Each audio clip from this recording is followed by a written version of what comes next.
নমস্কাৰ সকলোকে স্বাগতম জনাইছো আৰু আজি ই কুহি পাঠত মোৰ প্ৰথমটো ক্লাছ ঠিক আছে গতিকে সকলোৰে বাবে এটা কথা কৈ ল'ব বিচাৰিছো মোৰ পাৰ্টটো আৰম্ভ কৰাৰ আগতে মই তোমালোকক গণিত আৰু বিজ্ঞান এই দুটা বিষয়ৰ ওপৰত চেষ্টা কৰিম তোমালোকক সম্পূৰ্ণৰূপে সহায় কৰিবলৈ এটা কথা হ'ল আজিৰ আমাৰ যিটো ক্লাছ সেই ক্লাছটো এনেকুৱা নহয় যে আমি গণিতৰ প্ৰথম এটা চেপ্টাৰ লৈছো যে পুনৰ আলোচনা লৈছো আমি পঢ়ি গৈছো ধাপ ধুপ আমি বহুপদ লৈছো পঢ়ি গৈছো দুটা চলকত ৰৈখিকযুক্ত সমীকৰণৰ জোৰ লৈছো পঢ়ি গৈছো ধাপ ধুপ এনেকুৱা নহয় আজিৰ ক্লাছটো হ'ব 9 বা 10 যিকোনো ক্লাছৰ নহওক কিয় তোমালোক 9ত পঢ়ি আছা বা 10ত পঢ়ি আছা যিকোনো ক্লাছৰ নোহোৱা কিয় তোমালোকক আজিৰ ক্লাছটোত মই তোমালোকক পঢ়াবলৈ চেষ্টা কৰিম অৰ্থাৎ বুজাবলৈ চেষ্টা কৰিম যে আমি গণিত বিষয়টো আমি কেনেকে পঢ়িম গণিত বিষয়টো আমি কেনেকে আমি গণিত বিষয়টোত আগবাঢ়ি যাম এটা বহুতৰ আমাৰ সমস্যা থাকে যে আমাৰ অসমীয়াত বহুত ষ্টুডেন্টছে ভাল নম্বৰ কেৰি কৰিব পাৰে হয়নে আমাৰ সমাজ বিজ্ঞানত ভাল নম্বৰ পায় তাৰপিছত ইংৰাজীত ভাল নম্বৰ পায় বিজ্ঞানতো ঠিক ঠাক নম্বৰ এটা পাই যায় কিন্তু গণিত বুলি যেতিয়া কয় গণিতৰ কথা যেতিয়া আহে তেতিয়া ছাত্ৰ ছাত্ৰী বিলাকৰ কি হৈ যায় মূৰৰ কামোৰণি হৈ যায় একদম গণিত বিৰাট ভয় খায় আৰু যেতিয়া মই নিজে ষ্টুডেন্ট আছিলো যেতিয়া মই নিজে 9-10ত পঢ়ি আছিলো ময়ো গণিতক বিৰাট ভয় কৰিছিলো ঠিক আছে গতিকে অকণমান আজি আমাৰ ইন্টাৰেকশন টাইপ হ'ব আমি কথাখিনি আজি পাতিম কেনেকে আমি গণিত বিষয়টো লৈ আগবাঢ়ি যাম মই নিজৰ অভিজ্ঞতাৰ কথাখিনিও ক'ম কেনেকে মই গণিত বিষয়টো চাইছিলো কেনেকে মই মোৰ গণিতৰ ওপৰত এটা ভয় আছিল এটা ফবিয়া এটা আছিল কেনেকে মই সেই ফবিয়াটো আঁতৰ কৰিলো সেই গোটেই কথাখিনি আমি আৰম্ভ কৰিম ঠিক আছে গতিকে কথা হ'ল গণিত এটা এনেকুৱা এটা বিষয় যিটো বিষয়ক তুমি যিমানে ভয় কৰিবা সিমানে আমাৰ টান হৈ থাকিব বিষয়টো ঠিক আছে গণিত আমি এনেকুৱা লাগিব যে কিতাপখন উলিওৱাৰ লগে লগে যে কি দিছে এইবিলাক কি পঢ়াইছে কি বুজাইছে একো ধৰিব পৰা নাই নতুবা আমাৰ গণিতৰ ক্লাছটো অহাৰ লগে লগে আমাৰ টেনচন হৈ যায় যে গণিতৰ ক্লাছটোৰে 45 মিনিট সময়টো কেনেকে যায় স্কুলত হয়নে বহুতৰ এই সমস্যাটো হয় অথবা এনেকুৱা হয় যে গণিতৰ ছাৰজনৰ তাত যেতিয়া টিউচন কৰিব যাম বা গণিতৰ ছাৰজনে যেতিয়া ঘৰত টিউচন পঢ়াব আহিব তেতিয়া কিন্তু আমাৰ যেতিয়া ছাৰজনৰ বাইকৰ শব্দটো শুনাৰ লগে লগে আমাৰ বহুত ভয় এটা সৃষ্টি হয় হয়নে শব্দপনি সৃষ্টি হয় যিটো মোৰ হৈছিলে ক্লাছ 8-9ত পঢ়ি থাকোতে মানে গণিতৰ ছাৰজনে যেতিয়া টিউচন কৰিব আহিব তেতিয়া ছাৰজনৰ বাইকৰ শব্দটো শুনাৰ লগে লগে মোৰ কি হৈছিল ভয় লাগিব ধৰিছিল একদম এটা ভয় কাৰণ ছাৰজনে মোক খুব পিটিছিল ঠিক আছে ছাৰজনে খুব পিটিছিল মানে এটা যদি অংক ছাৰজনে কৰি দিছে পিছৰ অংকটো যদি কৰিব দিছে যদি মই নোৱাৰিছো ছাৰজনে একদম চৰ মাৰি দিয়ে সেই ধৰণৰ বস্তু আমাৰ জীৱনতো হয় তোমালোকৰ জীৱনতো হৈছে হয়তো তৃতীয় বা চতুৰ্থত পঢ়ি থাকোতে যেতিয়া স্কুলত তোমালোকে গণিত পঢ়িছা যেতিয়া তুমি পাৰা নাই তেতিয়া তোমাক ছাৰে কোবাইছে মেমে কোবাইছে সেই বস্তুটো তোমালোকে ভয় হিচাপে সোমাই লৈছা হয়নে আৰু সেই কাৰণে সেই ভয়টো আঁতৰ কৰিবৰ বাবে আমি এতিয়া তোমালোকক ই কুহি পাতে আমি তোমালোকক এক নতুন এটা মেথডৰ জৰিয়তে তোমালোকক পঢ়াবলৈ চেষ্টা কৰিম গণিত বিষয়টো একদম ধুনীয়াকে সহজ কৰি দিম কেৱল আমাৰ লগত তোমালোক সংযুক্ত হৈ থাকিব লাগিব হয়নে কোনো মাৰ খোৱাৰো ভয় নাই তোমালোকক কোনো গালি দিয়াৰো ভয় নাই তোমালোকে অনলাইনত চাই আছা আমাক ঠিক আছে গতিকে যি বস্তু নোৱাৰা কেৱল কমেন্ট সেকশনত ধুনীয়াকে জনাই যাবা যে এইটো বস্তু বুজি পোৱা নাই এইটো বস্তু বুজি পোৱা নাই আমাৰ লগত সংযুক্ত হৈ থাকা গণিত বিষয়টো বিজ্ঞান বিষয়টো একেবাৰে কম সময়ৰ ভিতৰত তোমালোকৰ ভাল লগা হৈ যাব আজি মই তোমালোকক এইটো গ্যাৰান্টি দিছো ঠিক আছে গতিকে আমি গণিত বিষয়টোৰ কথা যদি প্ৰথমতে চাও মই আজি 10টা মান পইণ্ট আনিছো ঠিক আছে 10টা মান পইণ্ট চাম আমি আজি একো ষ্টাৰ্ট নকৰো আজি যোগ হৰণ পূৰণ বিয়োগ বা তোমাৰ ভগ্নাংকৰ যোগ বিয়োগ কিবা কিবি আমি একো ষ্টাৰ্ট নকৰো আজি গণিতৰ একদম একো কথা নকওঁ আমি কেৱল আজি এইটো কথা ক'ম যে বিষয়টোক আমি কেনেধৰণে চাম কেনেধৰণে এই বিষয়টোৰ লগত আমি আগবাঢ়ি যাম ঠিক আছে তো গণিত বিষয়টো আমি কেনেকৈ শিকিম প্ৰথম কথা হ'ল বহুত ছাত্ৰ ছাত্ৰীক মই এতিয়ালৈকে 2018 চনৰ পৰা মই এতিয়া পঢ়াই আছো 2018 to 2025 হ'ল আজিৰ এই 7 বছৰৰ যাত্ৰাটোত মই দেখিছো গণিত বহুতে মুখস্থ কৰিব খোজে বহুতে গণিত কি কৰিব বিচাৰে মুখস্থ কৰিব বিচাৰে কেনেকুৱা হয় জ্যামিতিৰ এটা অংক যদি আমি পাইছো জ্যামিতিৰ অংকটো কি কৰিব বিচাৰে বহু ছাত্ৰ ছাত্ৰী মুখস্থ কৰিব বিচাৰে আৰে ভাই গণিতটো মুখস্থ কৰা বস্তুৱে নহয় গণিত তুমি কেইটা মুখস্থ কৰিবা তোমাক যদি আমি গোট পৰীক্ষা তুমি এটা দিব গৈছা তোমালোক স্কুলত যেতিয়া ইউনিট টেষ্ট এটা দিব গৈছা ইউনিট টেষ্টত তোমাক ধৰা দুটা বা তিনটা চেপ্টাৰ আহে যদি ছাৰে সেই দুটা চেপ্টাৰৰ ভিতৰত কুৱেশ্যন খিনি কাটিছে তুমি যদি মুখস্থ কৰি গৈছা তেতিয়াহ'লে তোমাৰ একদম ধুনীয়া হৈ আহিব 25 নম্বৰৰ পৰীক্ষা 25ৰ ভিতৰত তুমি 23-24 বা 25 পাই যাবা কিন্তু আজিকালি তোমালোকে পেপাৰৰ ট্ৰেণ্ডটো দেখিছা মেট্ৰিকৰ পেপাৰ কেইখন উঠাই চাইছানে তোমালোকে যদি চাইছা তোমালোকে দেখিবলৈ পাবা 45টা এমচিকিউ আহে প্ৰথমতে আৰু বিশ্বাস কৰিবানে 45টা এমচিকিউ যিকেইটা আহিব অৰ্থাৎ বহু বিকল্পী প্ৰশ্নোত্তৰ যিকেইটা তোমালোকৰ প্ৰশ্ন আহিব সেই প্ৰশ্ন কেইটা এটাও কিতাপত থকা প্ৰশ্ন নাহে মানে এইটো কোৱা নাই যে সিলেবাছৰ বাহিৰত বস্তু কাটিছে সেইটো মই কোৱা নাই মই কৈছো যে সিলেবাছৰ ভিতৰতে আছে ধৰি লোৱা এটা চেপ্টাৰ ত্ৰিকোণমিতি ধৰি লোৱা তোমালোকৰ ক্লাছ 10ৰ এটা চেপ্টাৰ আছে ত্ৰিকোণমিতি। ধৰি লোৱা এটা ক্লাছ 10ৰ চেপ্টাৰ আছে ত্ৰিকোণমিতি। এই ত্ৰিকোণমিতি চেপ্টাৰটোৰ যিকেইটা অনুশীলনী আছে, গোটেইকেইটা অনুশীলনীত কি আছে, 4টা বা 5টা এনেকুৱাকে কেইটা MCQ আছে। ঠিক আছে, গোটেইকেইটা অনুশীলনীত 4টা বা 5টা কি আছে, MCQ আছে। কিন্তু আজিকালি কি হৈছে, যেতিয়া আগতে মেট্ৰিক পৰীক্ষা হৈছিলে, আগতে কি হৈছিলে, কিতাপত থকা MCQ কেইটাৰ পৰাই কুৱেশ্যন তুলি দিছিলে মেট্ৰিক পৰীক্ষাত। কিন্তু আজিকালি কি হ'ব ধৰিছে, কি আজিকালি সেই ত্ৰিকোণমিতি যিটো চেপ্টাৰ, সেই চেপ্টাৰৰ ভিতৰত থকা বস্তুখিনি বুজি পাব লাগিব। আজিকালি এই ত্ৰিকোণমিতি চেপ্টাৰৰ ভিতৰত থকা বস্তুটো বুজি পাব লাগিব। ধৰি লোৱা তোমাৰ কিতাপত এটা এনেকুৱা কুৱেশ্যন আছিল যে sin থিটা ইজ ইকুৱেল টু 3/5, cos থিটা ইজ ইকুৱেল টু 1, এনেকে কুৱেশ্যন এটা আছে। তোমালোকৰ এইটো কুৱেশ্যন কিতাপত আছিল। কিন্তু আজিকালি মেট্ৰিকৰ পৰীক্ষাত মানে মেট্ৰিকত আমাক এনেকে প্ৰশ্ন সোধা কৰিছে যে ধৰি ললো cosec থিটা ইজ ইকুৱেল টু 5/3, তেতিয়াহ'লে তুমি উলিওৱা cosec থিটা ইজ ইকুৱেল টু 5/3, তেতিয়াহ'লে তুমি উলিওৱা cos থিটা প্লাস tan থিটা মানে কিমান হ'ব। চোৱা, অলপ ষ্ট্ৰাকচাৰটো বেলেগ দেখিলানে তোমালোকে? sin থিটাৰ মান দিয়া আছিল, cos থিটা সুধিছিল। কিতাপত এইটো দিয়া আছিল, কিতাপত এইটো এনেকে দিয়া আছিল, তোমালোকে ভাবিছা যে এই কুৱেশ্যনটো আহিব, এই কুৱেশ্যনটো প্ৰেক্টিচ কৰি যাও। কিন্তু তোমালোকে পৰীক্ষাত দেখিলা যে পৰীক্ষাত cosec থিটাৰ মানহে দিয়া আছে, কিন্তু cos থিটাৰ আৰু tan থিটাৰ দুইটাৰ যোগফলটো সুধিছে। প্ৰব্লেমত পৰিবানে তোমালোকে? যদি বুজি নোপোৱা, যদি মুখস্থ কৰি যোৱা, পৰিবানে প্ৰব্লেমত? সেইকাৰণে প্ৰথম কথাটো আমি কি কৈছো, গণিত বিষয়টো যেতিয়া আমি অধ্যয়ন কৰিম, কেনেকে আমি অধ্যয়ন কৰিম, গণিত বিষয়টো অধ্যয়ন কৰিবলৈ হলে আমি গোটেইবোৰ কথা কি কৰি ল'ব লাগিব, বুজি পাব লাগিব। ঠিক আছে, মুখস্থৰ জৰিয়তে কেতিয়াও নহয়, গোটেইবোৰ কথা আমি কি কৰি ল'ব লাগিব, ভালদৰে বুজি পাব লাগিব। প্ৰথম কথাটো মই তোমালোকক লিখি দিছো দৰকাৰ হলে। আজি তোমালোকে বহি কলম উলিয়াই তোমালোকে লিখাৰ কোনো প্ৰয়োজন নাই, আজি জাষ্ট বস্তুখিনি চাই যোৱা যে প্ৰথম কথাটো হল আমি কি পাব লাগিব, গণিত বিষয়টো বুজি পাব লাগিব। যে মুখস্থ কৰাতকৈ বুজাৰ ওপৰত গুৰুত্ব প্ৰদান কৰিব লাগিব। ঠিক আছে, প্ৰথম কি কৰিব লাগিব, বুজি পাব লাগিব। দ্বিতীয় কথাটো, গণিত বিষয়টো আমি কেনেকে পঢ়িম, কেনেকে শিকিম, তাৰ বাবে আমাৰ যিখিনি নৰ্মেল ৰুল আছে, প্ৰাথমিক যিখিনি জ্ঞান আছে, ধৰি লোৱা গণিত বুলি কোৱাৰ লগে লগে আমি তৃতীয় চতুৰ্থত কি শিকি আহো, যোগ বিয়োগ পূৰণ হৰণ। ঠিক আছে, সেই বেছিক যিখিনি নলেজ সেইখিনি আমি জানিব লাগিব। ধৰি লোৱা এটা ভগ্নাংশ দেখিছা, ভগ্নাংশটোৰ লব কোনটো, হৰ কোনটো জানিব লাগিব। লব আৰু হৰ কাটাকাটি কেনেকে কৰো সেইটো জানিব লাগিব। মানে উৎপাদক কেনেকে উলিয়াও সেই বস্তুবিলাক জানিব লাগিব। অৰ্থাৎ দ্বিতীয় কথা কোনটো, যে সৰুৰ পৰা যিখিনি আমি আজিলৈকে শিকি আহিলো, সেই গোটেই কথাবোৰ আমি কি কৰিব লাগিব, ভালদৰে বুজি পাব লাগিব। যদি আমাৰ এতিয়া মনত নাই, ডাঙৰ কথা নহয়, মইতো ক্লাছ 10ৰ ল'ৰা ছোৱালীক পূৰণ অংক পৰ্যন্ত শিকাইছো, তোমালোককো শিকাম যদি তোমালোকে বুজি নোপোৱা। কিন্তু তোমালোকে জনাব লাগিব যে মই এই পূৰণ অংক নাজানো। লাজ কৰিব নালাগে ভাই, লাজ কৰিব নালাগে, ডাইৰেক্ট জনাবা যে আমি পূৰণ অংক নাজানো এতিয়ালৈকে। নাজানা কাৰণেতো পঢ়িব আহিছা। যদি পূৰণ অংক নাজানা, পূৰণৰ অংক দৰকাৰ হলে শিকাম এবাৰ। ঠিক আছে, দৰকাৰ হলে এবাৰ শিকাই দিম, তাৰ পিছত আমি আগবাঢ়িম। হব, গতিকে আমাৰ যিখিনি আগতে আমি পঢ়ি অহা, আগতে আমি পঢ়ি অহা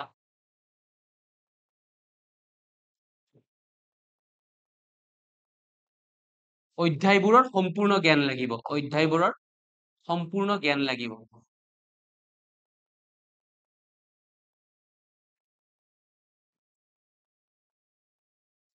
অধ্যায়বোৰৰ সম্পূৰ্ণ জ্ঞান লাগিব। এই দুটা কথা মনত ৰাখিবা, যে গণিত বিষয়টো আমি কেনেকে শিকিম, মুখস্থ নহয়, বুজি পাব লাগিব। দৰকাৰ হলে মই লিখি দিছো যে মুখস্থ নহয়, মুখস্থ কৰিব নোৱাৰো আমি, মুখস্থ নহয়। মুখস্থ কৰিলে নহব, কাৰণ মুখস্থ কৰিলে তোমালোকে লিটাৰেচাৰ যিবিলাক চাবজেক্ট আছে, ধৰি লোৱা তুমি অসমীয়াত কিবা এটা ৰচনা এখন মুখস্থ কৰিছা, এইখন আহিছে, হুবহু লিখি দিছা। সমাজ বিজ্ঞানৰ ভাৰত ত্যাগ আন্দোলনৰ ওপৰত চমু টোকাটো মুখস্থ কৰিছা, আহিছে, লিখি দিছা। সেই ধৰণৰ কথা আহিলে কথা মানে বেলেগ কথা, কিন্তু গণিত বোলা বিষয়টো কেতিয়াও আমি মুখস্থ কৰিব নোৱাৰো, বুজি পাব লাগিব। চোৱা, আজিকালি পৰীক্ষাৰ ট্ৰেণ্ডটো কেনেকে চেঞ্জ হৈছে। তুমি আজি যোৱা বছৰৰ, অৰ্থাৎ এই যিটো আমাৰ পৰীক্ষা গ'ল মেট্ৰিকৰ, সেই পৰীক্ষাৰ তুমি সমাজ বিজ্ঞানৰ পেপাৰখন দাঙি চাবাচোন এবাৰ। সমাজ বিজ্ঞান বুলি ক'লে আমাৰ মাইণ্ডত কি খেলি থাকে? সমাজ বিজ্ঞান বুলি ক'লে আমাৰ মাইণ্ডত খেলি থাকে যে সমাজ বিজ্ঞানত আমি প্ৰশ্ন উত্তৰ মুখস্থ কৰি যাম, পৰীক্ষাত সেইকেইটা আহিব আৰু সেইকেইটা আমি লিখি দিম, হয়নে? এনেকুৱা কনচেপ্ট এটা থাকে নে আমাৰ? এইবাৰ কি হৈছে, যেতিয়া সমাজ বিজ্ঞানৰ পৰীক্ষা গ'ল, যিকেইটা মই ষ্টুডেন্টছ, মোৰ ঘৰত যিকেইটা মোৰ ষ্টুডেন্টছ আছিলে, মই যিকেইটা পঢ়াইছিলো ক্লাছ 10ৰ কাৰণে, সিহঁতে মোক ফোন কৰিছে, কৰি দুই এজনে মোক কান্দিছে, কান্দি পেলাই কৈছে যে ছাৰ পৰীক্ষা বহুত বেয়া হ'ল। কিয় বেয়া হ'ল? তাৰপিছত মই পেপাৰখন চালো, ছাৰ সিহঁতে কৈছে যে পেপাৰ বৈদ্য টান আহিছে ছাৰ, কৈছে বিৰাট টান পেপাৰ। তাৰপিছত মই ভাবিলো কেনেকুৱানো টান পেপাৰ আহিছে, কাৰণ যোৱা বছৰ ইয়াৰ আগৰবাৰ যেতিয়া মেথছৰ পেপাৰখন গৈছিলে তেতিয়া মেথছত কিছুমান মানে অতিৰিক্ত যিবিলাক আমাৰ অনুশীলনী থাকে তাৰ পৰা কিছুমান প্ৰশ্ন তুলি দিছিলে, সেইবিলাক কথা অনুচিত, সেইবিলাক অতিৰিক্ত লিখিয়ে দিয়া আছিলে যে পৰীক্ষাৰ দৃষ্টিকোণৰ পৰা বাহিৰত সেইবিলাক প্ৰশ্ন যেতিয়া আহিছে সেইবিলাক ছাত্ৰ ছাত্ৰীয়ে টান পাব, ডাঙৰ কথা নহয়। সেইকাৰণে ভাবিলো কিজানি সমাজ বিজ্ঞানৰ পেপাৰখন টানেই হৈছে, মই এবাৰ তুলি চাওঁ। তাৰপিছত মই পেপাৰখন চালো, চাই পেলাই মই সাধাৰণ এটা কুৱেশ্যনৰ এক্সাম্পল এটা দিওঁ, যে তাত এটা কুৱেশ্যন আহিছিলে যে ডাম্বুক নামৰ এখন গাঁও,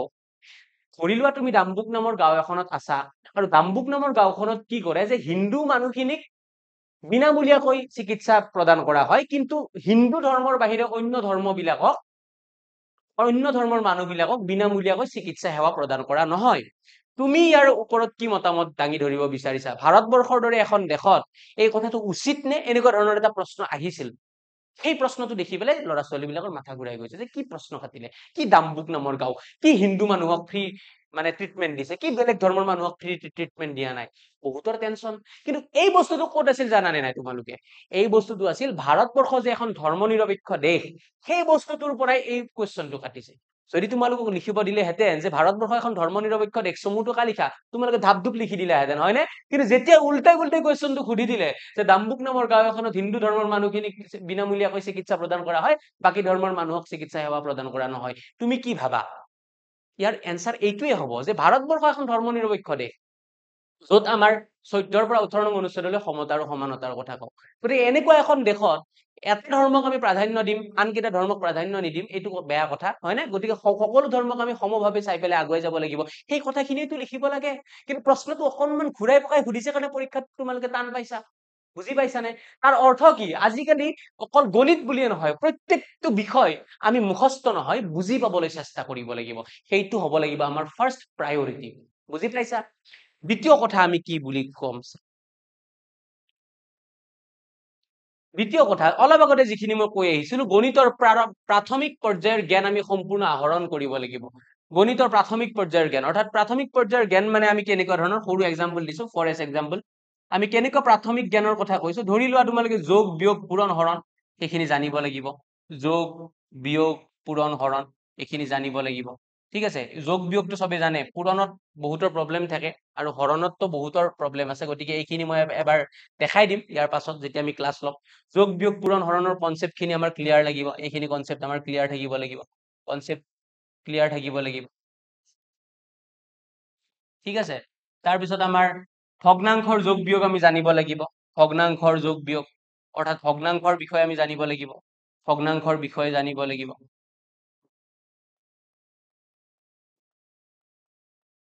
ঠিক আছে, তাৰপিছত আমি কি জানিব লাগিব? ভগ্নাংশ জানিলো, আমি দশমিকৰ বিষয়ে জানিব লাগিব, দশমিকৰ ব্যৱহাৰৰ বিষয়ে জানিব লাগিব, আমি দশমিকৰ কেনেকে ব্যৱহাৰ কৰো, দশমিকৰ ব্যৱহাৰ। ঠিক আছে, তাৰপিছত আমাৰ সৰল কৰা জানিব লাগিব, চিম্পলিফিকেশ্যন, অৰ্থাৎ আমি কেনেকে সৰল কৰো, চিম্পলিফিকেশ্যন, অৰ্থাৎ যোগ আছে, পূৰণ আছে, হৰণ আছে, ব্ৰেকেট আছে, কাৰ আমি কাম আগত কৰো। এটা যে ৰুল আছিল বদমাছ বুলি, মনত আছে নে? ব্ৰেকেট, ব্ৰেকেট, তাৰপিছত আমাৰ ডিভিজন, মাল্টিপ্লিকেশ্যন, এডিশ্যন, ছাবট্ৰাকশ্যন, অৰ্থাৎ আমাৰ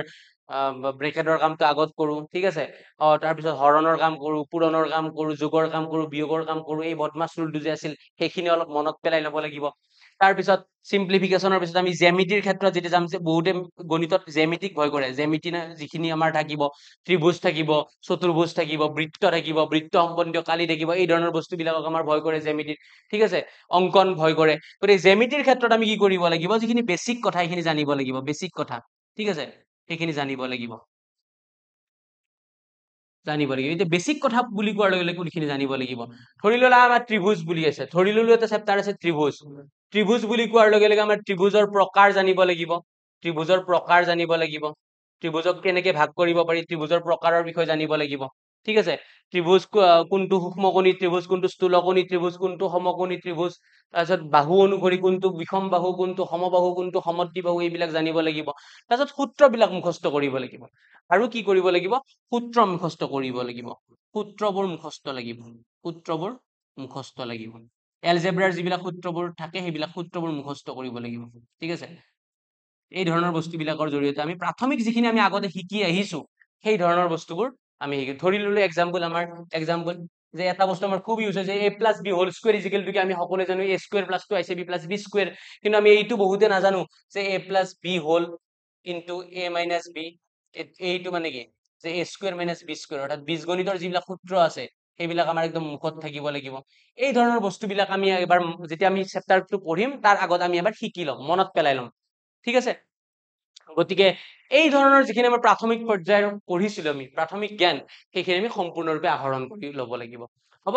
গতিকে দ্বিতীয় কথা হ'ল এইটো যে গণিতৰ প্ৰাথমিক পৰ্যায়ৰ জ্ঞানখিনি আমি কি কৰি ল'ব লাগিব আহৰণ কৰি ল'ব লাগিব তাৰ পিছত মনোযোগ দি চাই যোৱা যায় আমি কেনেকে গণিত পঢ়িম তৃতীয়টো কথা এইটো মই অলপ আগতে কৈছো যে মুখস্থ নহয় কেৱল বুজাৰ ওপৰত গুৰুত্ব দিব লাগিব অৰ্থাৎ আমি হাতও হলে নহব আমি হাতও হলে নহব হাতও হলে নচলিব অৰ্থাৎ কিবা এটা তোমাক পঢ়াইছে এইটো ভাৱটো মুখস্থ কৰি লৈছা পৰীক্ষাত লিখি দিছা পেৰট লাৰ্নিং যিটো আমাৰ আছে পেৰট লাৰ্নিঙৰ জামানা গ'ল পেৰট লাৰ্নিং নহব অৰ্থাৎ আমি মুখস্থ কৰিলে নহব পেৰট লাৰ্নিঙৰ জামানাটো গ'ল ঠিক আছে আমি কেৱল বুজি পাব লাগিব বস্তুটোৰ ওপৰত এইটো কথা মই অলপ আগতে এক্সপ্লেইন কৰিছো যিটো আমাৰ তাৰ পিছত কথা 4 নম্বৰ কথা অলপ আগতে কৈছো যে বদমাছ ৰুলটো আমি জানিব লাগিব বদমাছ অৰ্থাৎ আমি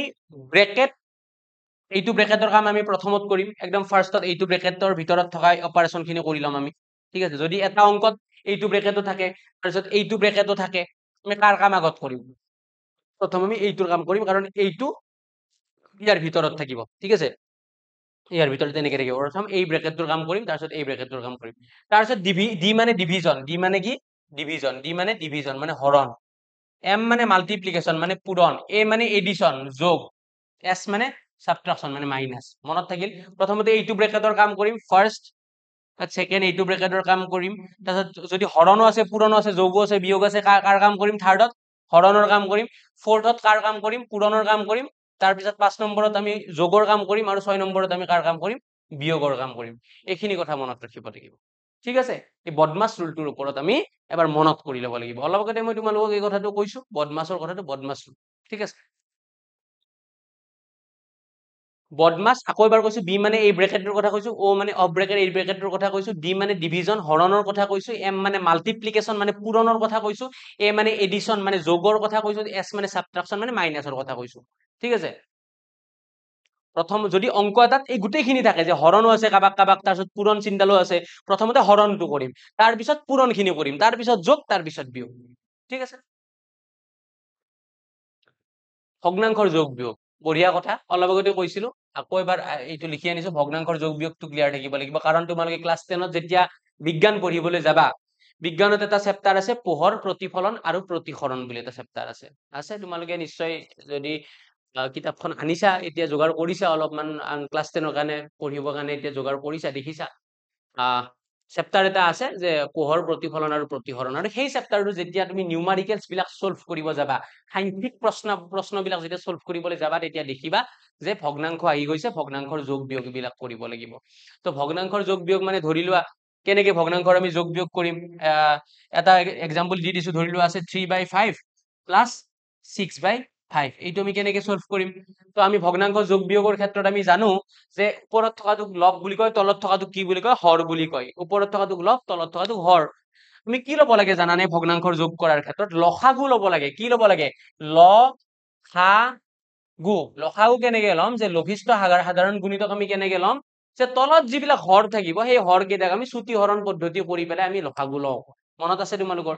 যদি চোৱা এতিয়া আমি এই তলত আমি ইয়াতো 5 দেখিছো ইয়াতো 5 দেখিছো যদি হৰ কেইটা সেম থাকে কি কৈছো মই যদি হৰ কেইটা সেম থাকে তেতিয়াহলে তাৰ লসাগু লোৱাৰ কোনো প্ৰয়োজন নাই লসাগু কিমান হ'ব যদি হৰ দুইটাতে 5 আছে লসাগু কিমান হ'ব 5 হ'ব ঠিক আছে যদি হৰ কেইটা সেম থাকে একো টেনশন ল'ব নালাগে ওপৰত যিমান আছে সিমান ডাইৰেক্ট প্লাস কৰি দিয়া 3 + 6 6 3 9 তলত 5 ঠিক আছে এইটো হল ভগ্নাংশৰ যোগৰ এটা কথা যেতিয়া আমাৰ হৰ কেইটা সেম থাকিব কিন্তু যদি আমাৰ কি থাকিব ধৰি ললো আমাৰ এইবাৰ হৰ কেইটা সেম নাই এইবাৰ এইটো ভগ্নাংশৰ যোগ কৰিব দিছে যে 3/4 প্লাস 5/8 প্লাস 7/12 এইটো আমাৰ প্লাস কৰিব দিছে এতিয়া চোৱা এইটো আমি কেনেকে প্লাস কৰিম বহুতে এইবিলাক কুৱেশ্যন নাজানিলে ভয় কৰিব নালাগে যেতিয়ালৈকে মই আছো কোনো চিন্তাৰ কাৰণ নাই বুলি কৈছো মই বাৰে বাৰে তোমালোকক শিকাই যাম এবাৰ নোৱাৰা দুবাৰ নোৱাৰা 100 বাৰলৈকে তোমালোকক শিকাম ঠিক আছে তো এতিয়া কথা হ'ল এইবাৰ অলপ আগতে কি আছিলে অলপ আগৰ কুৱেশ্যনটোত কি আছিলে হৰ কেইটা সেম আছিলে 5 আৰু 5 আছিলে গতিকে লসাগু ডাইৰেক্ট 5 লিখি দিছিলো ওপৰত ডাইৰেক্ট 3 আৰু 6 ডাইৰেক্ট যোগ কৰি দিছিলো হৈ গৈছিল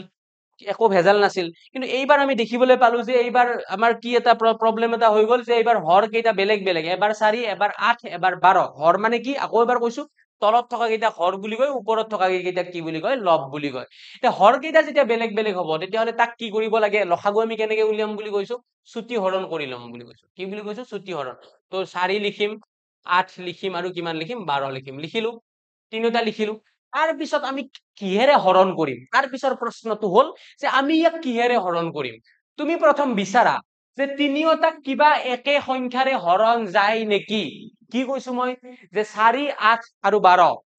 তিনিওটা সংখ্যা কিবা এটা এনেকুৱা নাম্বাৰ আছে নেকি যিটো নাম্বাৰেৰে 4কো হৰণ যায় 8কো হৰণ যায় 12কো হৰণ যায় তো বিচাৰিব লাগিল প্ৰথম কামটো হল যে 4 8 আৰু 12 হৰণ যোৱা এটা কমন নাম্বাৰ এটা বিচাৰিব লাগিল তো আমি ভালকে যেতিয়া লক্ষ্য কৰিলো তেতিয়া দেখিবলৈ পাৰিলো যে এই তিনিওটা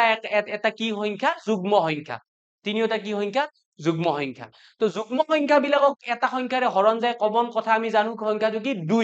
এই তিনিওটা সংখ্যা কিহেৰে হৰণ যাব 2 ৰে হৰণ যাব ঠিক আছে তো 2 ৰে 4 কিমান বাৰ যাব এতিয়া তুমি চোৱা 2 ৰে 4 কিমান বাৰ যাব 2 বাৰ 2 2 গুণ 4 হয়নে মাজত কমা দিয়া 8ক চোৱা 2 ৰে 8ক কিমান বাৰ যাব 4 বাৰ 2 4 গুণ 8 তাৰপিছত আহি গল 12 12ক কিমান বাৰ যাব 2 ৰে 6 বাৰ 2 6 গুণ 12 ঠিক আছে হৈ গল তো তলত আমি পালো কি পালো 2 পালো 4 পালো 6 পালো এতিয়া একে কামখিনি তুমি ৰিপিট কৰা এইবাৰ চোৱা যে এই তিনিটা সংখ্যা কিবা সেম নাম্বাৰেৰে হৰণ যায় নেকি নিশ্চয় যায় কাৰণ ইও 2টো যুগ্ম সংখ্যা 4ও যুগ্ম সংখ্যা 6ও যুগ্ম সংখ্যা গোটেইকেইটা যুগ্ম সংখ্যা এগেইন 2 ৰে হৰণ যাব 2 ৰে 2 কিমান বাৰ একবাৰ 2 ৰে 4 2 2 গুণ 4 2 ৰে 6 2 3 গুণ 6 হৈ গল এতিয়া এইটোতো এক পাই গলো ইয়াৰ আৰ মতলব নাই এক যেতিয়া ওলাই গল তাৰ লগত মাথা মাৰিবলগীয়া নাই দুটা সংখ্যা থাকি গল 2 আৰু 3 2 আৰু 3 কিবা একে সংখ্যাৰে হৰণ যায় নেকি একৰ বাহিৰে 2 আৰু 3 কিবা সংখ্যাৰে হৰণ যায় নেকি সেম নাম্বাৰেৰে কিবা নাম্বাৰেৰে হৰণ যায় নেকি কিবা কমন নাম্বাৰ আছে নেকি 2 কো হৰণ যোৱা 3 কো হৰণ যোৱা নাই যদি নাই তুমি এই বাহিৰত যিখিনি পালা অৰ্থাৎ এই বাহিৰত যিমানখিনি পালা গোটেইখিনি পূৰণ কৰি দিয়া 2 পূৰণ 2 পূৰণ 1 পূৰণ 2 পূৰণ 3 ঠিক আছে তো 2 2 গুণ 4 4 1 গুণ 4 4 2 গুণ 8 8 3 গুণ কিমান 24 কয়বাৰ পূৰণ কৰিছো আৰু কাৰণে এইফালৰ পৰা কৰি অহা 3 2 গুণ 6 6 1 গুণ 6 6 2 গুণ 12 12 2 গুণ 24 মানে লসাগু কিমান হৈ গল 24 এইটো হৈ গল লসাগু ঠিক আছে এইটো হৈ গল কি লসাগু তো আমি তলত কিমান লিখিলো 24 তাৰে পিছৰ নিয়মটো কেনেকে কৰিব লাগিব যে তাৰে পিছৰ নিয়মটো হল এনেকুৱা যে 4 ৰে 24ক কেইবাৰ যায় তাৰে পিছত আমি যোগটো কেনেকে কৰিম চোৱা এতিয়ালৈকে আমি লসাগুহে উলিয়ালো অলপ আগতে কি কৰিছিলো অলপ আগতে যেতিয়া হৰকেইটা সেম আছিল হৰকেইটা যেতিয়া সেম আছিল চোৱা হৰকেইটা যেতিয়া সেম আছিল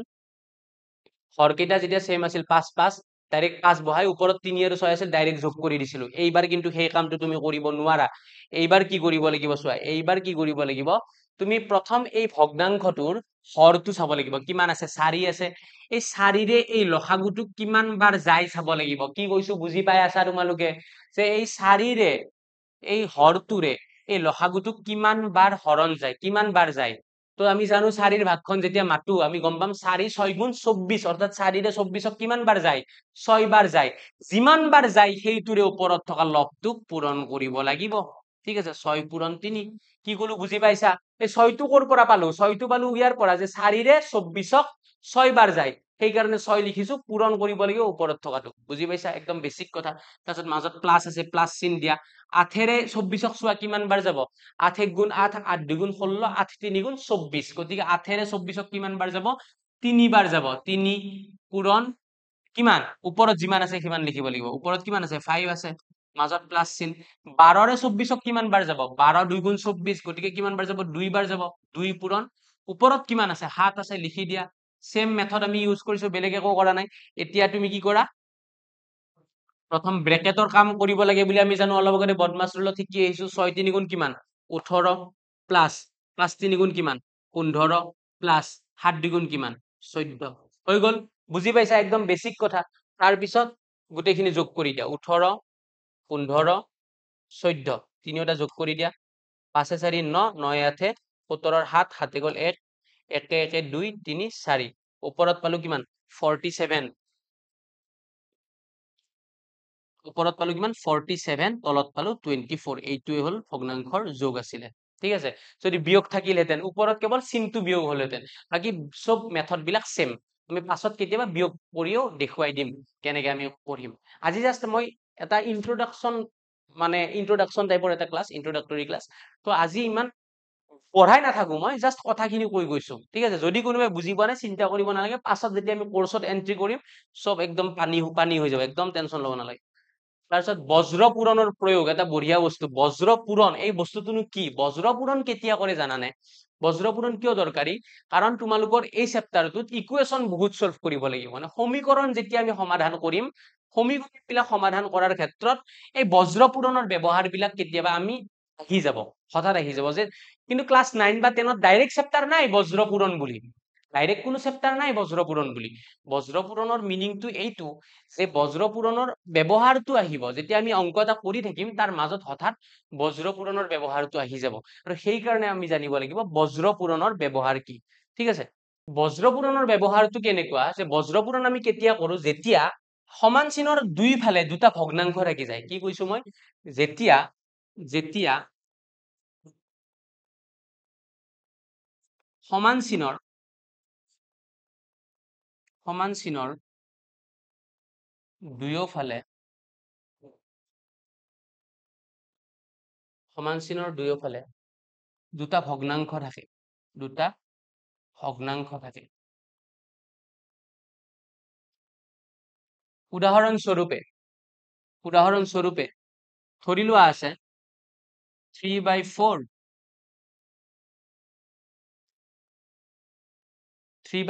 ইজ ইকুৱেল টু কি আছে এইফালে?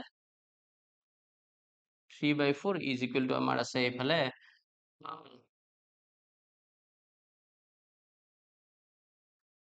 4/3। 3/4 ইজ ইকুৱেল টু আমাৰ এইফালে কি আছে? 4, সৰি 3/4 ইজ ইকুৱেল টু আমাৰ এইফালে কি থাকিব? ধৰি লোৱা এটা ভগ্নাংশ আছে এনেকে যে মই তোমাক লগত ডাইৰেক্ট লিখি দিছো। ধৰি লোৱা এটা ভগ্নাংশ আছে a/b is equal to c/d। এটা দুটা ভগ্নাংশ এনেকে আছে যে সমান চিনৰ দুইফালে আছে, এটা আছে a/b, এটা c/d।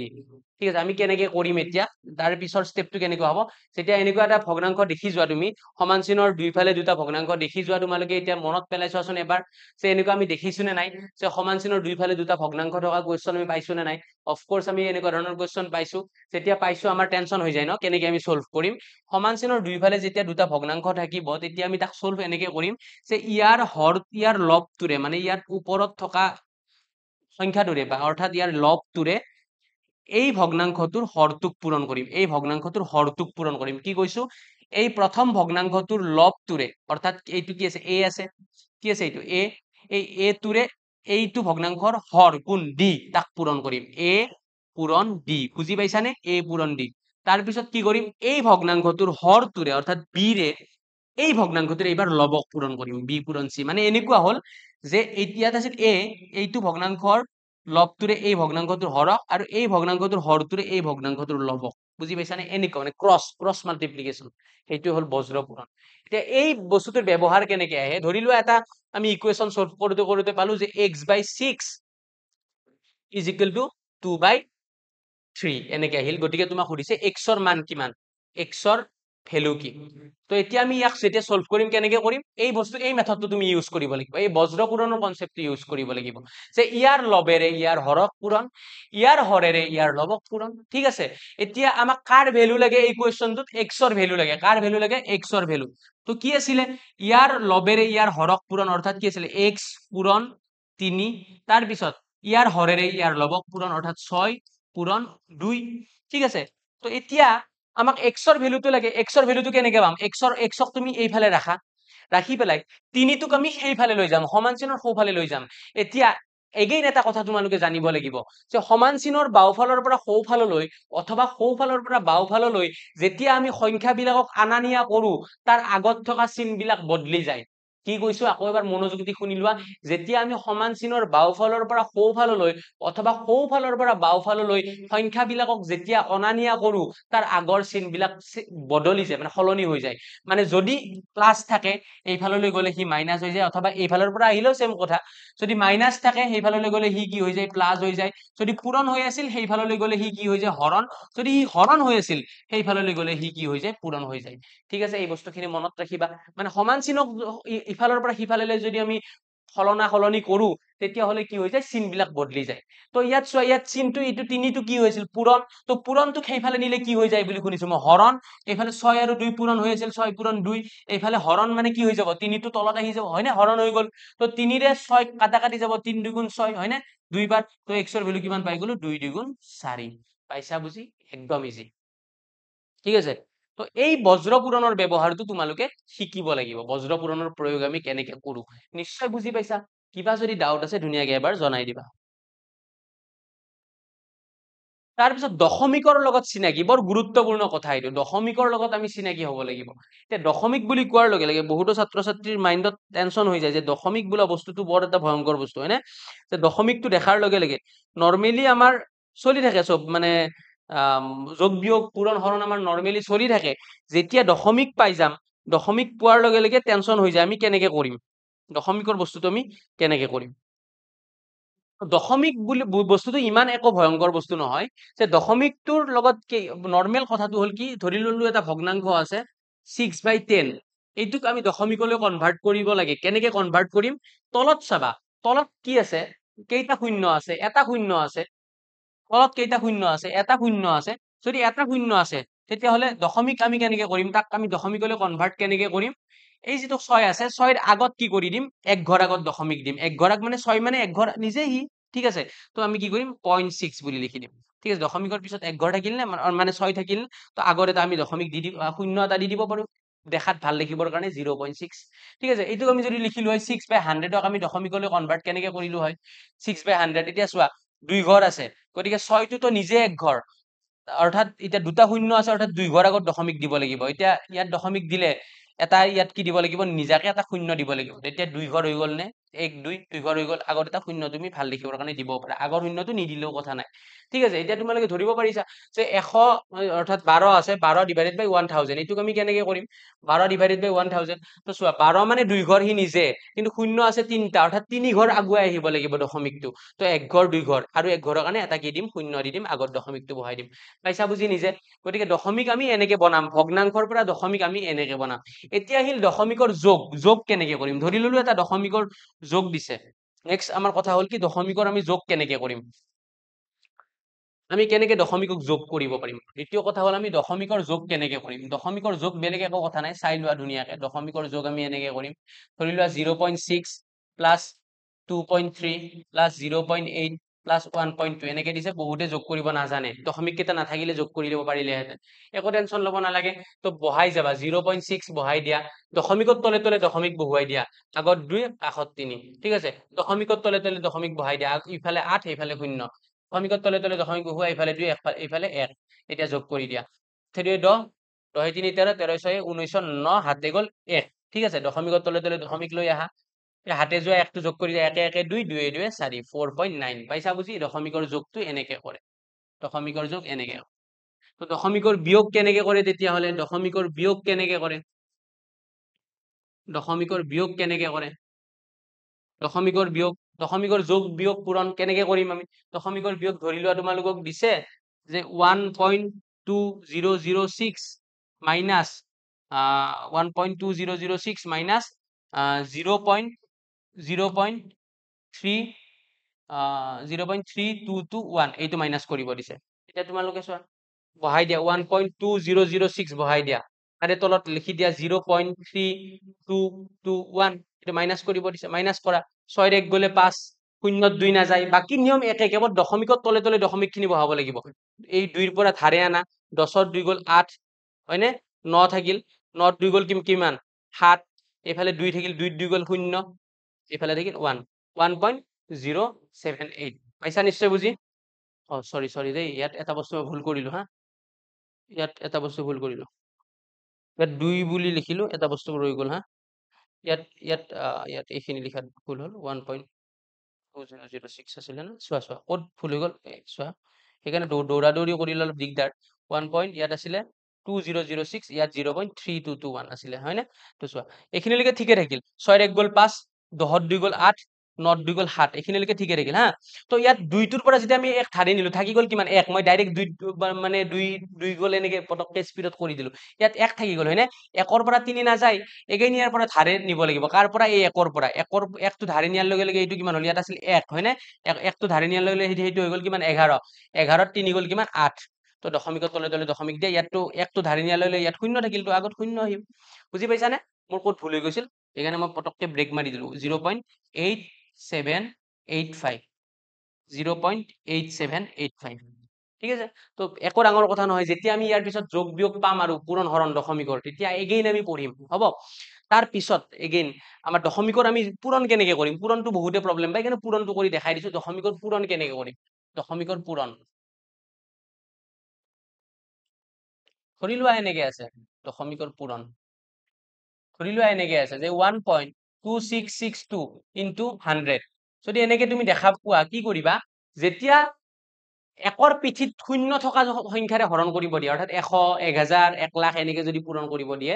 তেতিয়া কি কৰিবা 1ৰ পিঠিত কেইটা শূন্য আছে চাবা কেইটা শূন্য আছে দুটা শূন্য আছে তো দুটা শূন্য আছে মানে কি হ'ব দশমিকটো সোঁফালে যাব বুজি পাইছা কি কৈছো মই দশমিকটো কি কোনফালে যাব সোঁফালে যাব অৰ্থাৎ এই 1.266 আছিলে যে অৰ্থাৎ এই দশমিকটো ইয়াৰ পিছত কেইটা শূন্য আছে দুটা শূন্য আছে দুই ঘৰ জাপ মাৰি যাব অৰ্থাৎ এই দশমিকটো প্ৰথম 2 লৈকে আহিব তাৰপিছত 6 লৈকে গুচি যাব অৰ্থাৎ 126 ইয়াত দশমিকটো বহিব এইবাৰ বুজি পাইছানে এনেকৈ লিখিব লাগিব যদি আমাৰ পুৰো হৰণৰ কথা ক'লেহেঁতেন এইটোক যদি আমি হৰণ কৰিলোহেঁতেন 1.2662 হৰণ 100 100ৰে যদি হৰণ কৰিলে কি হ'ল হয় দশমিকটো পূৰণ কৰিলে কোফালে আহে হৰণ কৰিলে বাওফালে জাপ মাৰি যায় এতিয়া চোৱা এই দশমিকটো এইবাৰ এইফালে জাপ মাৰি আহিব পূৰণ কৰোতে কোনফালে আহিছিল সোঁফালে আহিছিল হৰণ কৰোতে কোনফালে যাব এইফালে যাব বাওফালে যাব তো বাওফালে কেই ঘৰ আছে ইয়াত অনলি এক ঘৰ আছে কিন্তু শূন্য কেইটা আছে দুটা আছে তো 1 2 এনেকে আহিল 662 আছিল ঠিক আছে তো দশমিকটো এক ঘৰ গুচি আহিল কিন্তু আৰু এক ঘৰ লাগে তো এটা শূন্য তুমি বহাই দিব লাগিব 0.012662 বুজি পাইছা দশমিকৰ পূৰণ হৰণ আমি এনেকে কৰিম ধৰি লোৱা এনেকে আছে 1.2 ইনটু 1.2 পূৰণ কৰিব দিছে তো যেতিয়া পূৰণ কৰিব দিয়ে তোমালোকে দশমিকটো নাই বুলি ভাবি পূৰণ কৰিবা ধৰি লোৱা দশমিকটো নাই অৰ্থাৎ কিমান হৈ গ'ল এইটো 12 ইয়াতো দশমিকটো নাই কিমান হৈ গ'ল 12 12 গুণ কিমান 144 12 গুণ কিমান 144 এতিয়া তুমি দশমিকটো বহুৱাই দিয়া ইয়াত কেই ঘৰ আগত দশমিক আছিল এক ঘৰ ইয়াত কেই ঘৰ আগত দশমিক আছিল এক ঘৰ আগত ইয়াতো কেই ঘৰ আগত দশমিক এক ঘৰ তো একে কেই ঘৰ আগত দশমিক হ'ব দুই ঘৰ আগত অৰ্থাৎ এক ঘৰ দুই ঘৰ দশমিকটো ইয়াত নামি আহিব তো 1.44 পাইছা বুজি গতিকে এনেকে আমি অংকবিলাক সলভ কৰিব লাগিব একদম ধুনীয়া মেথডত কৰিম মই জাস্ট আজি এটা পৰিচয় দি গৈছো বস্তুবিলাকৰ তাৰ পিছত জ্যামিতিৰ প্ৰাথমিক জ্ঞানৰ সমীকৰণ প্ৰাথমিক জ্ঞানৰ সমীকৰণ নহয় এইটো ভুল হৈছে লিখা জ্যামিতিৰ প্ৰাথমিক জ্ঞানৰ ধাৰণা প্ৰাথমিক জ্ঞানৰ প্ৰয়োজন জ্যামিতিৰ প্ৰাথমিক জ্ঞানৰ প্ৰয়োজন জ্যামিতিৰ প্ৰাথমিক জ্ঞানৰ প্ৰয়োজন অৰ্থাৎ এই বস্তুখিনি অকণমান আগতে কৈছো ধৰি লোৱা ত্ৰিভুজ বুলি চেপ্টাৰ এটা আছে ত্ৰিভুজৰ গোটেইখিনি কথা জানিব লাগিব ধৰি লোৱা আমি বৃত্তৰ বিষয়ে পঢ়িবলৈ গৈ আছো ধৰি এক্সাম্পল দিছো মই ধৰি লোৱা আমি বৃত্তৰ বিষয়ে পঢ়িব গৈ আছো বৃত্ত বুলি কোৱাৰ লগে লগে বৃত্তৰ বস্তুবিলাক জানিব লাগিব বৃত্তৰ এটা কেন্দ্ৰ থাকিব ঠিক আছে তো যদি তুমি নাজানা এই বৃত্তৰ কি থাকিব সেইখিনি তেতিয়াহ'লে তুমি কেনেকে পঢ়িবা বৃত্তৰ এটা কেন্দ্ৰ থাকিব তাৰপিছত বৃত্তৰ ব্যাসাৰ্ধ থাকিব বৃত্তৰ ব্যাস থাকিব বৃত্তৰ জ্যা থাকিব এতিয়া তোমালোকৰ কথা হ'ল কি তোমালোকে জানিলে নহব কেৱল নাম কেইটা তোমালোকে বুজি পাব লাগিব কেন্দ্ৰ কি ব্যাসাৰ্ধ কি জ্যা কি ব্যাস কি এক্সাম্পল দি কৈছো যে বৃত্তৰ মাজত যিটো বিন্দু থাকিব সেইটোকে আমি কেন্দ্ৰ বুলি কওঁ হয় না বৃত্তৰ মাজত থকা বিন্দুটো কি বুলি কওঁ কেন্দ্ৰ বুলি কওঁ বুজি পালা যে কেন্দ্ৰ হ'ব লাগিলে কি হ'ব লাগিব বৃত্তৰ সেই মাজত থকা পইণ্টটো হ'ব লাগিব সি হৈ গ'ল কেন্দ্ৰ প্ৰথম কথা বুজি পালা দ্বিতীয় কথা ব্যাসাৰ্ধ কি ব্যাসাৰ্ধ মানে হ'ব যে বৃত্তৰ কেন্দ্ৰ আৰু বৃত্তৰ যিকোনো এটা বিন্দু সংযোগ কৰা ৰেখাখণ্ডকে ব্যাসাৰ্ধ বুলি কয় অৰ্থাৎ এইটো ধৰি ললো O আৰু এইটো পইণ্ট ধৰি ললো B, অৰ্থাৎ OB ডাল কি হ'ব ব্যাসাৰ্ধ হ'ব। বুজি পালা যে বৃত্তৰ কেন্দ্ৰটো আৰু বৃত্তৰ যিকোনো এটা বিন্দু সংযোগী ৰেখাডালক কি বুলি ক'ম ব্যাসাৰ্ধ। অৰ্থাৎ এইফালে যদি টানি দিওঁ সেইডালৰ ব্যাসাৰ্ধ হ'ব, এনেকে যদি টানি দিওঁ সেইডালো কি হ'ব ব্যাসাৰ্ধ হ'ব। তাৰপিছত আহিল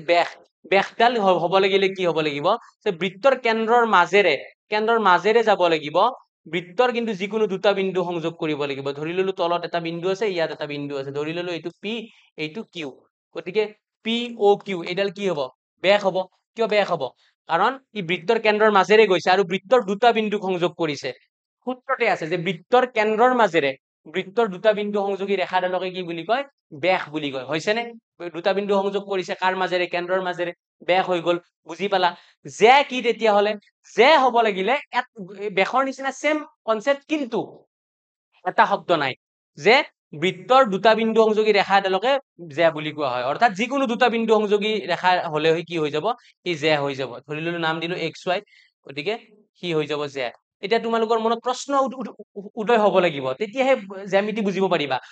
ৰব ছাৰ, অলপ আগতে আপুনি কলে যে কেন্দ্ৰৰ মাজেৰে যিকোনো দুটা বিন্দু সংযোগ কৰা ৰেখাডালক ব্যাস বুলি ক'ম, আৰু এতিয়া কলে বৃত্তৰ যিকোনো দুটা বিন্দু সংযোগ কৰা ৰেখাডালক যে বুলি ক'ম। বুজি পালো ছাৰ। কিন্তু যদি ছাৰ এটা কথা কওকচোন আপুনি, XY ডালটো যে হলেই PQ ডাল যে হবনে নাই, অৰ্থাৎ POQ ডাল যে হবনে নাই? তেতিয়া এতিয়া প্ৰশ্নটো হল যে POQ অৰ্থাৎ PQ ডাল যে হবনে নাই। মই যদি এতিয়া উত্তৰ দিওঁ যে PQ ডাল যে হব, PQ ডাল কি হব যে হব, কাৰণ PQ ডালেও বৃত্তৰ দুটা বিন্দু সংযোগ কৰিছে। ঠিক আছে, যে মানে কি বৃত্তৰ যিকোনো দুটা বিন্দু সংযোগ কৰিব লাগিব। XY ডালেও বৃত্তৰ যিকোনো দুটা বিন্দু সংযোগ কৰিছে, PQ ডালেও বৃত্তৰ যিকোনো দুটা বিন্দু সংযোগ কৰিছে, সেইডালো যে এইডালো যে। তেতিয়াহ'লে ছাৰ XY ডাল ব্যাস হবনে নাই? তেতিয়া কিন্তু উত্তৰ দিম যে XY ডাল কিন্তু ব্যাস হব নোৱাৰে। কিয় নোৱাৰে? কাৰণ XY ডাল কেন্দ্ৰৰ মাজেৰে যোৱা নাই। এই ধৰণৰ কনসেপ্ট বিলাক যেতিয়াই তোমাৰ মনত প্ৰশ্ন উদয় হব, তেতিয়াই তুমি জ্যামিতি বুজিবা। পাইছা বুজি? গতিকে যেতিয়া আমি বৃত্ত ভালকে পঢ়িম ক্লাছ 10ত, তেতিয়া এইবিলাক কথা এগেইন আমি কম। অভ্যাসৰ নৰ কৰ্ণপথে কৰে হৰ, একদম ধুনীয়া কথা যে গণিত বুজিব লাগিলে তুমি কি কৰিব লাগিব, গণিত পাৰিব লাগিলে এটা বস্তু কৰিব লাগিব, সেইটো হল অভ্যাস। অভ্যাসৰ বাহিৰে বেলেগ একো উপায় নাই। অৰ্থাৎ তিনটা পিৰ কথা কৈ আহো মই সদায়, প্ৰেক্টিচ প্ৰেক্টিচ প্ৰেক্টিচ। প্ৰেক্টিচৰ বাহিৰে গণিত তুমি পাৰাৰ কোনো উপায় নাই। প্ৰথম বুজি লোৱা, তাৰপিছত গণিত যিমান পাৰি সিমান প্ৰেক্টিচ কৰা। অৰ্থাৎ প্ৰথম বুজা, শিকা, কনসেপ্ট খিনি শিকা, তাৰপিছত বুজি লোৱা ছাৰে কি বুজাইছে, তাৰপিছত কিতাপত থকা অংককেইটা কৰা, কুৱেশ্যন বেংকত দাঙি লোৱা, সেইকেইটা কৰা। আগৰ পৰীক্ষাত অহা পেপাৰৰ প্ৰশ্নখিনি কৰিবলৈ চেষ্টা কৰা। ভুল হব, এবাৰ হব, দুবাৰ হব, তিনিবাৰ হব, চাৰিবাৰ হব, পাঁচবাৰ হব, 6 নম্বৰ বাৰত শুদ্ধ হব। গতিকে প্ৰেক্টিচ যিমানে কৰিবা সিমানে গণিত তুমি মানে বুজিব পাৰিবা। ঠিক আছে? আৰু লাষ্টত যিটো কথা একদম শেষত, গণিতৰ প্ৰতি থকা ভয় নিজেই দূৰ কৰিব লাগিব। যে গণিতৰ ছাৰজনৰ প্ৰতি থকা ভয়টো নিজে দূৰ কৰিব লাগিব। মোৰ লগত ফ্ৰেণ্ড টাইপৰ হৈ ল'বা তোমালোকে। ঠিক আছে? একদম মই ফ্ৰেণ্ডলি তোমালোকক পঢ়া। মোৰ লগত যেতিয়া গণিত পঢ়িবা কোনো ভয় নাথাকে তোমালোকৰ, সেইটো মই একদম গেৰাণ্টি দি কৈছো। গতিকে গণিতৰ লগত থকা ভয় দূৰ কৰিব লাগিব, ছাৰজনৰ প্ৰতি থকা ভয় দূৰ কৰিব লাগিব, গণিতৰ টিউচনৰ প্ৰতি থকা ভয় দূৰ কৰিব লাগিব, গণিতৰ ক্লাছটোৰ প্ৰতি থকা ভয় দূৰ কৰিব লাগিব, গণিতৰ এক্সামটোৰ প্ৰতি থকা ভয় দূৰ কৰিব লাগিব। তেতিয়া অট'মেটিকেলি নিজে গণিত কি হৈ যাব সহজ হৈ যাব। ঠিক আছে? এইখিনি কথা। আৰু আগৰ শ্ৰেণীৰ পাঠ্যক্ৰমত বুজিবলৈ বাকী থকা অধ্যায়বোৰৰ পুনৰ আলোচনা, অৰ্থাৎ ক্লাছ 10 যেতিয়া তুমি পাবা, আৰম্ভণিতে এটা চেপ্টাৰ আছে, এইটোৰ নাম কি পুনৰ আলোচনা। কি সেইটোৰ নাম? পুনৰ আলোচনা। সেইখিনি ভালকে তুমি নুবুজাকে কিন্তু 1 নম্বৰ যিটো চেপ্টাৰ আছে ক্লাছ 10ৰ বাস্তৱ সংখ্যা পঢ়িব নাযাবা। আগতে পুনৰ আলোচনাখিনি পঢ়ি ল'বা। যদি কিবা ডাউট আছে পঢ়ি ল'বা, মানে মই পঢ়াম বাৰু, ইয়াত কোনো কথা নাই। কেৱল ই কুইপাঠৰ লগত তোমালোকে জড়িত হৈ থাকিবা, চব বস্তু ইজি হৈ যাব। ই কুইপাঠৰ লগত জড়িত হৈ থাকিবা, মোৰ লগত জড়িত হৈ থাকিবা, চব বস্তু ইজি হৈ যাব। সো পুনৰ আলোচনা যিখিনি চেপ্টাৰ থাকে সেইখিনি কেতিয়াও ইগনোৰ নকৰিবা, পুনৰ আলোচনাখিনিৰ ওপৰত গুৰুত্ব দিবা।